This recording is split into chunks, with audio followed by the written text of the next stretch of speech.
আসসালামু আলাইকুম। সর্বশেষ বাংলা সংবাদে আপনাদের স্বাগত। শুরুতেই সংবাদ শিরোনাম। সরকারের বিপক্ষে কথা বললে এখন আয়নাঘরে যেতে হয় না বলে মন্তব্য করলেন রিজভী। সেন্ট মার্টিনে যেতে রেজিস্ট্রেশনের বিষয়ে সর্বশেষ যা জানা গেল। ইলিশ পাঠিয়ে মমতাকে রক্ষা করেছে ঢাকা, যা বললেন আসিফ নজরুল। ফেসবুকে পোস্ট দিয়ে দেশবাসীর কাছে যে আহ্বান জানিয়েছে আওয়ামী লীগ। সরকারের বিপক্ষে কথা বললে এখন আয়নাঘরে যেতে হয় না বলে মন্তব্য করলেন রিজভী। অন্তর্বর্তী সরকারের বিপক্ষে কথা বললে এখন কাউকে আয়নাঘরে যেতে হয় না বলে মন্তব্য করেছেন বিএনপির সিনিয়র যুগ্ম মহাসচিব রুহুল কবির রিজভী। তিনি বলেন, আগে কথা বলার স্বাধীনতা ছিল না, কিন্তু অন্তর্বর্তী সরকারের সময়ে সেই স্বাধীনতা রয়েছে।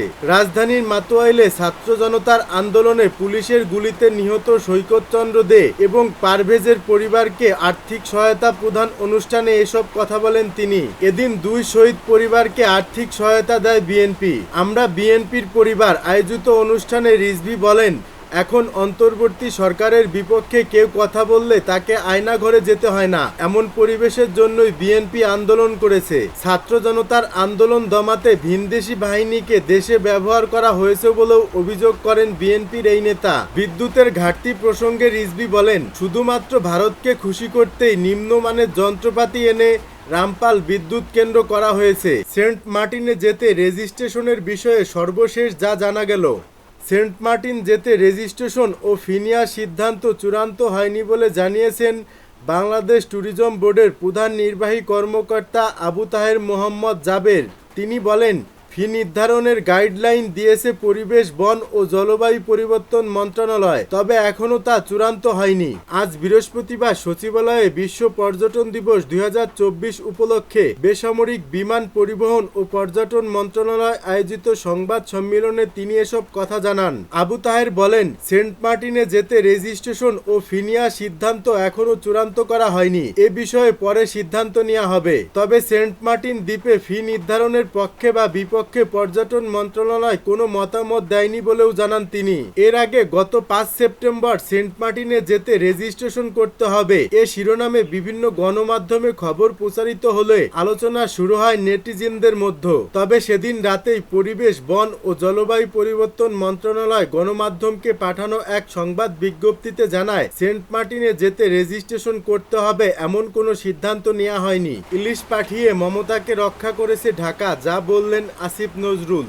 ভারতের পশ্চিমবঙ্গে মমতা ব্যানার্জি একটি ধর্ষণকাণ্ড নিয়ে বিপজ্জনক অবস্থায় রয়েছেন। তাকে রক্ষা করার জন্যই বাংলাদেশের অন্তর্বর্তীকালীন সরকার ইলিশ মাছ পাঠিয়েছে। এতে মোদি সরকার বিরক্ত হবে, বিব্রত হবে, সেটাই উপদেষ্টাদের উদ্দেশ্য।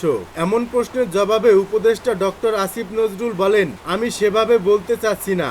আমি শুধু শুনেছি পশ্চিমবঙ্গের মানুষ আমাদের আন্দোলনে সমর্থন দিয়েছেন। মুখ্যমন্ত্রী মমতা শক্তভাবে নিন্দা করেছেন। ইলিশ পাঠানো বন্ধ মানে পশ্চিমবঙ্গের মানুষের সঙ্গে হোস্টিলিটির মতো, এটা আমি শুনেছি।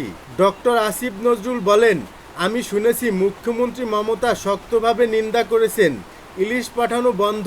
মুখ্যমন্ত্রী মমতা শক্তভাবে নিন্দা করেছেন ইলিশ পাঠানো বন্ধ মানে পশ্চিমবঙ্গের মানুষের সঙ্গে হোস্টিলিটির মতো, এটা আমি শুনেছি।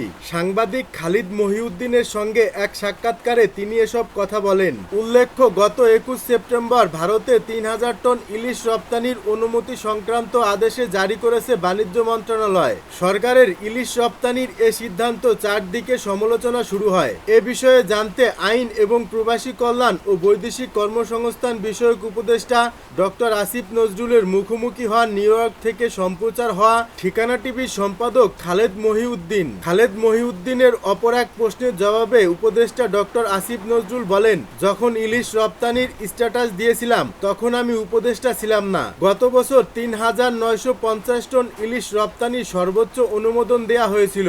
এবছর তার চেয়ে কম অনুমোদন দেয়া হয়েছে 3000 টন। পরিসংখ্যানের দিক থেকে 3950 টনের সঙ্গে 3000 টনের তুলনা করতে হবে। 500 টনের যে স্ট্যাটাস দিয়েছিলাম তা দ্বিতীয় ফেজে রপ্তানি হয়েছিল। গত বছর আসলে রপ্তানি হয়েছিল 802 টন। এই নিয়ে পত্রিকায় প্রতিবেদন প্রকাশিত হয়েছিল। আর এবছর প্রকৃত রপ্তানি কত হবে শেষ পর্যন্ত দেখেন। যখন ইলিশ নিয়ে পোস্ট দিয়েছিলাম আমি বলেছিলাম 500 টন ইলিশ কেন পাঠানো হচ্ছে? ভারতকে খুশি করার জন্য।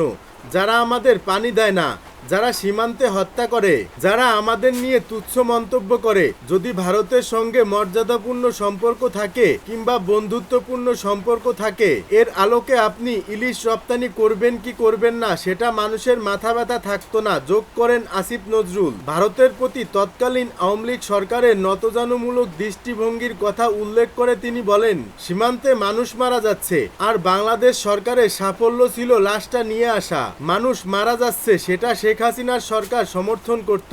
শেখ হাসিনা বলতো আমাদের লোক অপরাধ করে, সীমান্তে যায় দেখে মারা যায়, কিন্তু আমরা পানি পাচ্ছি না, তার জন্য প্রতিবাদ করতো না। অথচ ফেনী নদীর পানি ভারতকে দিচ্ছে। ফেসবুকে পোস্ট দিয়ে দেশবাসীর কাছে যে আহ্বান জানিয়েছে আওয়ামী লীগ, বাংলাদেশ আওয়ামী লীগের অফিসিয়াল ফেসবুক পেজ থেকে এক পোস্টে শেখ হাসিনার ৭৮তম জন্মদিন পালনের আহ্বান জানানো হয়েছে।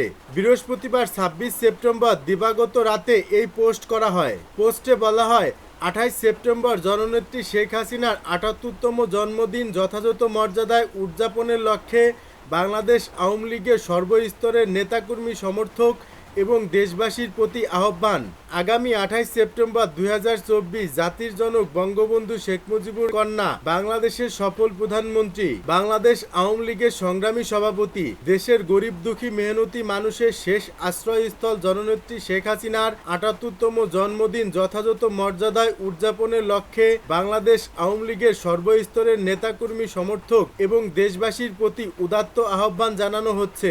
পোস্টে আরও উল্লেখ করা হয়, এ উপলক্ষে দেশের সকল মসজিদ, মন্দির, প্যাগোডা, গির্জায় তার দীর্ঘায়ু এবং সুস্থতা কামনা এবং দেশবাসীর জীবনে চলমান দুর্যোগ থেকে উত্তরণের লক্ষ্যে দোয়া মোনাজাত ও প্রার্থনার আয়োজন করা হবে। পোস্টে বলা হয়েছে, মুক্তিযুদ্ধ বিরোধী উগ্রবাদী দেশি বিদেশি চক্রের রক্তপাত, সন্ত্রাস, লুটতারাজের মাধ্যমে দেশ ধ্বংসের তৎপরতায় পরিপ্রেক্ষিতে তিনি বর্তমানে প্রবাসে রয়েছেন, কিন্তু জাতির পিতা এবং বাঙালির স্বাধীনতা ও মুক্তির সংগ্রামের লাখো শহীদের স্বপ্নের সোনার বাংলা গড়ার জন্য তার আজীবনের সংগ্রাম কখনো বৃথা যাবে না। জননেত্রী শেখ হাসিনা এবং তার লক্ষ লক্ষ ভক্ত অনুসারীর সংগ্রাম অব্যাহত আছে। বাংলাদেশ আওয়ামী লীগকে নিশ্চিহ্ন করার চেষ্টা ১৯৭১ এবং ১৯৭৫ সহ অতীতে বারবার হয়েছে। ইতিহাস সাক্ষ্য দেয় সেই দুর্বিষিন্দ সফল হয়নি। পোস্টের শেষে বলা হয়েছে, সকল বিভ্রান্তি, মিথ্যাচার, ভীতি, সংবাদ মাধ্যমের কণ্ঠরোধ অতিক্রম করে মুক্তিযুদ্ধের চেতনা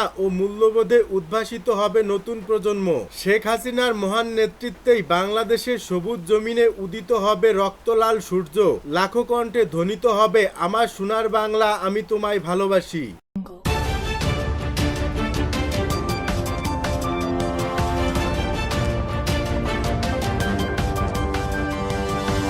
Audio